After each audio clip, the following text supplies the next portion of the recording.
Lekin siz turmush qurishga qaror qilgan erkak aynan otasiga o'xshash yoki ayol esa onasining aniq nusxasi bo'lib chiqadi deb aytmoqchi emasman.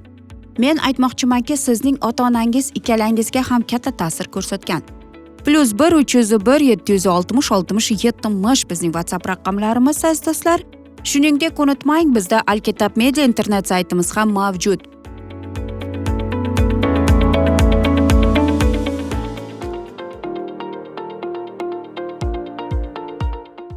Bugungi dasturimizning mavzusi esa bizning ota-onalar kim deb ataladi.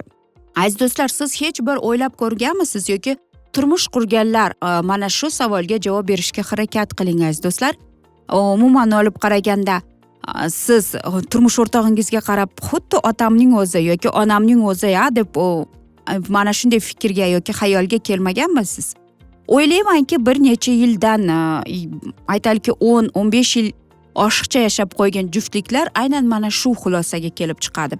Chunki sizlarda bilmadimi, lekin aynan menda shunday bo'lib keldi. Nimaga deganingizda, afsuski, men turmush o'rtog'imda mana shu jihatni ko'p yildan so'ng payqab qoldim. Chunki turmush o'rtog'im aynan mening otamga o'xshashligi to'g'risida va qanchalik onam aziyat chekkan, azob chekkanligini men tushunib yetdim. Yo'q, meni turmush o'rtog'im qo'l ko'tarmaydi, Xudoga shukr. Lekin ba'zi bir qiliqlari, ba'zi bir aytaylikki odatlari afsuski o'xshab ketadi. Va mana shunday bo'ldiki, aziz do'stlar, aytib o'tmoqchimanki, bu yerda shunday bo'ldi. Men turmush qurganimdan so'ng bir 7 yil bo'ldi. 7 yildan so'ng men davolanishga urinib ko'rdim va afsuski mana shunday jihatdan ham bo'ldiki, gormonal davolanishdan so'ng menda bir muammo paydo bo'ldi. Menda ortiqcha vazn paydo bo'lib qoldi.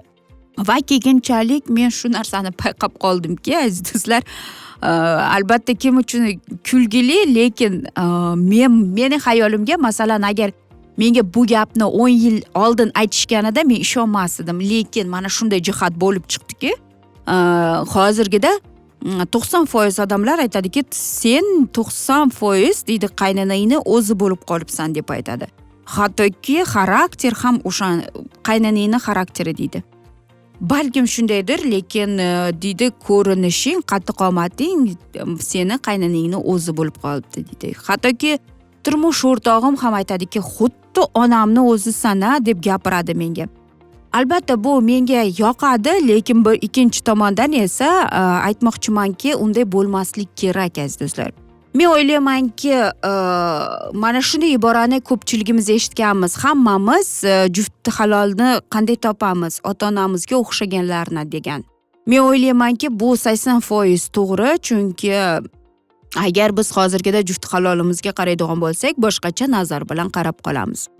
Aytaylikki, agar bolaning otasi qo'pollikka, aytaylikki, va boshqarishga moyilligi mavjud bo'lsa, hech ham 10-15 yildan keyin hayratda qolmang, aynan mana shunday jihat afsuski, aynan mana shu jihatlar sizning turmush o'rtog'ingizda ham paydo bo'ladi. Yoki aytaylikki, bu yerda aytmoqchimanki, biz hammamiz qandaydir bir jihatdan bizni yon atrofdagi odamlardan iborat deb kelib chiqamiz. Bizni mana shunday olimlar tajribalarda o'tkazganda ular shuni ko'rsatdiki, erkaklar zo'ravonlikka moyilligini albatta aytaylikki 80-90% bolalikda oilaviy zo'ravonlikdan o'tib chekkan bo'lishadi aziz do'stlar. Balkim siz savol berishingiz mumkin. Nahotki biz o'zimiz boshqa mana shu yomon namunada, ota-onamizning namunasida o'rganmaganmiz va mana shu o'zimizning xulq atrofimizni o'zgartirishga harakat ham qilmaymizmi deb. Balkim, lekin bu yerda eng muhim so'zlardan biri o'rganish deganda. Agar aytaylikki, erkak kishining otasi zo'ravonlikka ko'rgan bo'lsa, agar aytaylikki uning otasi zo'ravonlik, qo'l ko'tarish degan narsalarni albatta ko'rgan bo'lsa, aynan nimaga mana shu erkak kishi yo'q, men kelajakda mana shunda o'zimning oilamda o'tkazmayman yoki qilmayman degan savollarni berib o'tmaydi aziz do'stlar. Mana shu narsa.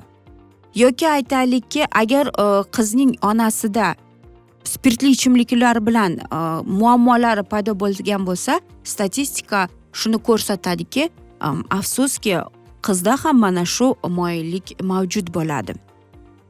Yo'q aziz do'stlar, u piyonista bo'lmaydi, lekin aynan mana shunday narsalar bo'ladiki, u aytaylikki bu narsaga afsuski qiz o'zi payqab qoladi. Qanday qilib? Ya'ni aytaylikki, inson mana shunday jihat, mana shunday yon atrofda o'sgan bo'lsak, ayniqsa qiz, u aytadiki, ha, demak qizda shunday tushuncha bo'ladiki, stress va depressiya holatda men ichimlik ichsam, bu menga yaxshilik bo'ladi deb.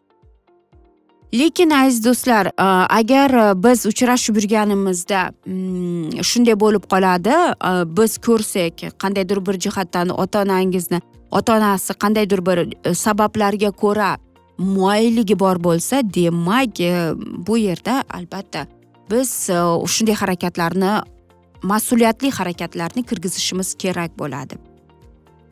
Ya'ni biz kurslarga borishimiz mumkin yoki psixologlar bilan yoki kitob o'qishimiz ham mumkin aziz do'stlar.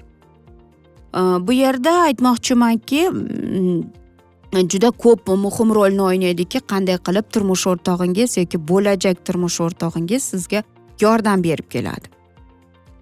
Bu yerda aytmoqchimanki, tanqid qilmasdan yoki aytaylikki, biz bolalik, mana aytamiz-ku, bola xuddi gubka singari uydagi narsalarni ko'rib qiladi deb. Ha, bizda maqola borki, qush uyasida ko'rganini qiladi deb. Balkim bu to'g'ridir. Lekin aytmoqchimanki, masalan, meni oilaviy namunamdan kelib chiqishimdan aytadigan bo'lsak, menda masalan ko'p otamning xatolarini qilmaslikka harakat qilishga, lekin men ayol kishiman.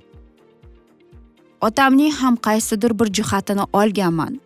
Lekin bu yerda moyillik degan narsalar juda ko'p bo'lgan. Men bular bilan kurashib keldim va bu oson bo'lmagan aziz do'stlar. Shuni aytib o'tmoqchiman. Yana shu narsalarni ko'p eshitamanki, seni onang, seni otang degan so'zlarni ko'p eshitib kelaman. Lekin ko'pchilik hozirgida mana shu 21-asrning yoshlari, men bir narsaga hayratda qolamanki, juda ham ko'p yoshlarimiz aytadiki, meni ota-onam yoki mening oilamda mana shunday narsalar bor bo'lganligi uchun, lekin men oilamga bu narsani qilmayman deb. Lekin erkaklarni ko'p eshitamanki, men o'zim otasiz o'sganman, o'zimning farzandimga mana shunday taqdirni ravo ko'rmayman deb. Yoki qizlarimiz aytadiki, mening onam masalan aytaylikki, umuman pardoz qilmagan, u hippi davrida o'sgan degan so'zlarni eshitamiz. Lekin bu degani men umuman bu narsalarni qilmasligim emas aziz do'stlar.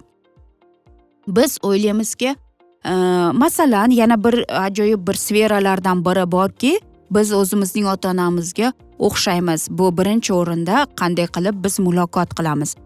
Masalan, agar biz shu narsani payqab qolgan bo'lsak, bizning otamiz, onamizni bo'lsa so'zni va doimiy ravishda suhbat davomida uni to'g'rilashga harakat qilsa, demak, uning o'g'li ham shunday bo'ladi.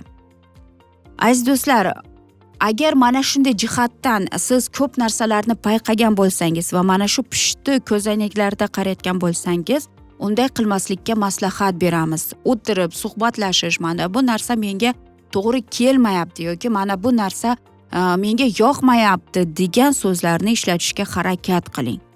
Chunki keyinchalik oilaviy hayotda bu narsalar baribir chiqib qoladi va bu katta muammolarga olib keladi. Aziz do'stlar, biz esa mana shunday asnoda bugungi dasturimizni yakunlab qolamiz.